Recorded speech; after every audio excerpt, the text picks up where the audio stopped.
पार्वती कहाँ है? भगवान, वे अभी अभी आपकी वंदना करके गई हैं। हम इसी समय उनसे मिलना चाहते हैं। हमें उनसे आवश्यक चर्चा करनी है। मैं अभी उन्हें बुला कर लाता हूँ भोलेनाथ। ओम नमः शिवाय। भोलेनाथ, यदि आपको मेरा इस समय यहाँ उपस्थित होना अनुचित प्रतीत होता हो तो नारद, तुम अपनी उत्सुकता को शांत करने के लिए समय असमय न देखकर कभी भी कहीं भी प्रकट हो जाते हैं। हम ये भी जानते हैं कि इस समय तुम हमारे और पार्वती के बीच विवाद उत्पन्न करने यहाँ आए हो।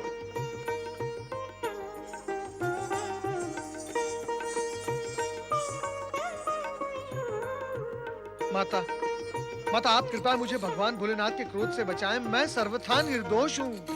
स्वामी, देवी पार्वती, हमने तुम्हारी इच्छा अनुसार नागकन्या मणिभद्रा की प्रार्थना स्वीकार की। वो जिसे पति रूप में वर्ण करना चाहती थी, उसी राजकुमार चित्रांगद के गले में राजकुमारी सिमंतिनी ने वरमाला पहना दी। वही सिमंतिनी जिसे तुमने विधवा न होने का आशीर्वाद दिया। अब तुम स्वयं बताओ, ये सारी स्थिति हमारे तुम्हारे मध्य विवाद का आरंभ नहीं तो और क्या है? ये नारद अपनी लीला का प्रसार करके हम दोनों के मध्य विवाद उत्पन्न करने ही तो यहाँ प्रकट हुए हैं। माता, माता मैं तो केवल आपके दर्शनार्थ यहाँ उपस्थित हुआ था। अब यदि आप दोनों की कोप दृष्टि मुझ पर पड़ेगी तो फिर रक्षा के लिए मैं किसकी शरण में जाऊंगा? माता, नहीं मानोगे तुम अपनी लीला का प्रसारण करने से? क्या यह सत्य नहीं कि तुम हम दोनों के मध्य विवाद उत्पन्न करने यहाँ आए हो? नहीं भोलेनाथ, नहीं। विवाद उत्पन्न करने नहीं, विवाद के कारण को फलीभूत करने। और भोलेनाथ, जब विवाद उभरेगा तो क्या सत्य भी उभर कर ऊपर नहीं आएगा? नारद, प्रभु, नारद क्या और नारद की लीलाएं क्या? नारद तो आपके चरण चिन्हों पर चलता है। पूछ ले आप माता पार्वती से। नारायण नारायण। स्वामी, अब क्षमा कर दे नारद को। मेरे और आपके मध्य विवाद और टकराहट का प्रश्न ही नहीं उठता। मैं तो जो कुछ भी करती हूँ आपसे शक्ति प्राप्त करके ही करती हूँ। इसीलिए निवेदन करती हूँ कि आने वाली घटनाओं को ऐसी दिशा दे जिससे किसी का अहित न हो और हम दोनों के वचनों की रक्षा भी हो जाए। शिव आराधना कर रही थी। आप हमारे आराध्य हैं शिव शंकर। आपकी कृपा पर मुझे पूर्ण विश्वास है, फिर भी मेरी मनोकामना अब तक अपूर्ण है। क्या मेरे भाग्य में केवल प्रतीक्षा करना ही लिखा है? आपकी कृपा पात्र होकर भी क्या मुझे केवल प्रतीक्षा ही करनी होगी? फिर मेरे विश्वास का क्या होगा प्रभु? क्या होगा मेरे विश्वास का? पुत्री, तो जिस मनोकामना की पूर्ति के लिए शिव शंकर से प्रार्थना कर रही है, उसका पूर्ण होना असंभव है। ये तूने क्या किया पुत्री?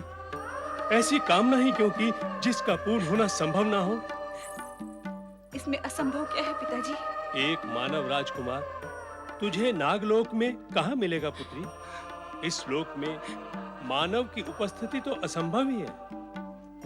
और नागवंश की परंपरा है कि नाग कन्या का विवाह नागलोक के ही किसी राजकुमार से होना चाहिए। उचित यही होगा कि मानव राजकुमार का विचार ही मन से निकाल दे और नागलोक के ही किसी युवक को अपनाकर इस दुर्दशा से मुक्त हो पुत्री। पिताजी, मन से मानव राजकुमार का विचार निकाल देना अब मेरे लिए संभव नहीं रहा। मैंने आपके मुख से यही सुना था। हमारे आराध्य भगवान शिव शंकर अपने भक्तों की मनोकामना अवश्य पूर्ण करते हैं। वो असंभव को भी संभव कर देते हैं। मुझे आपकी बात और भगवान शिव की कृपा पर पूर्ण विश्वास है।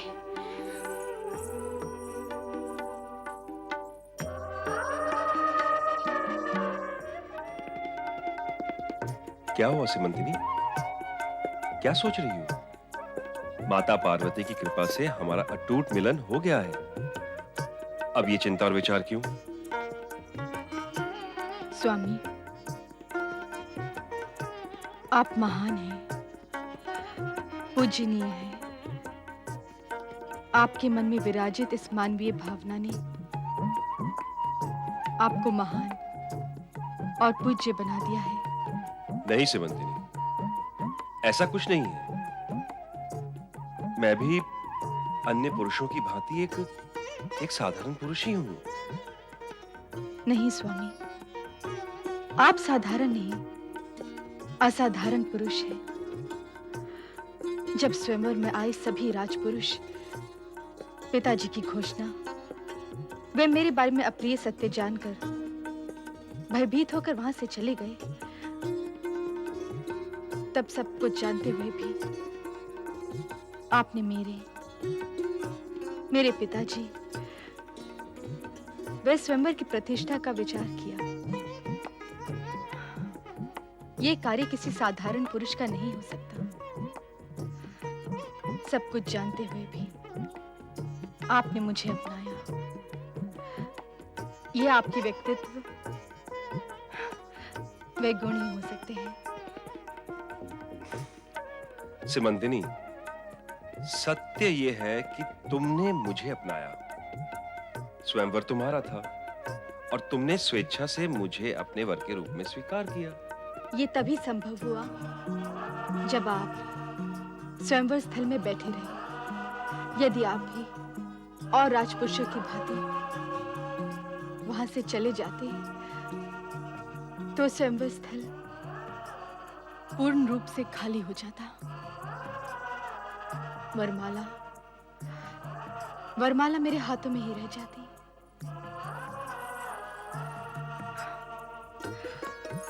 सभी राजपुरुषों के जाने के पश्चात आप वहां पर बैठे रहे। क्या ये मुझे मनी मन स्वीकारने की मौन स्वीकृति नहीं थी?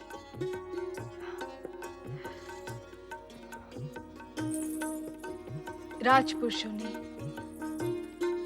मेरा और मेरे पिताजी का घोर अपमान किया, किंतु आपने अंत में आके स्थिति को संभाल लिया। ये जानते हुए भी कि मैं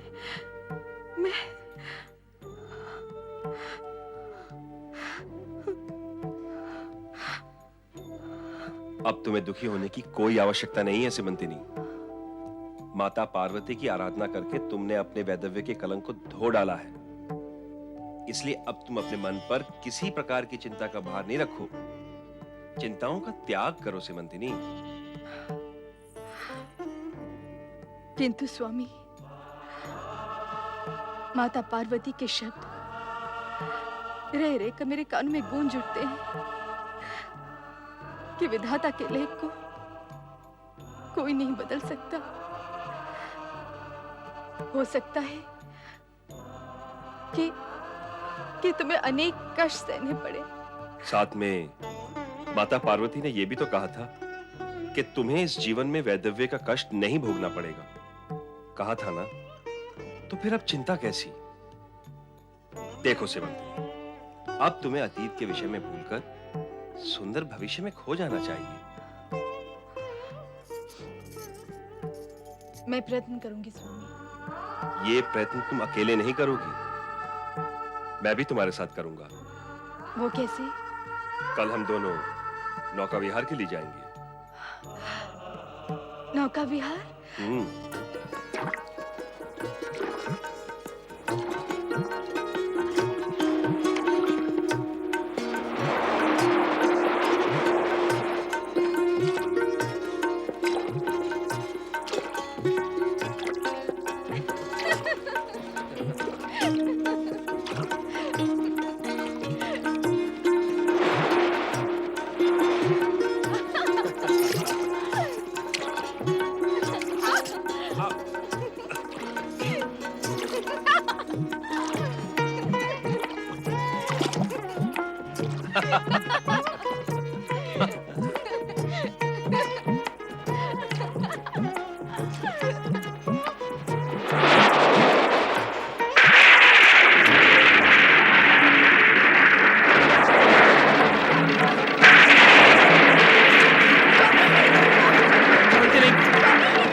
मानव लगता है।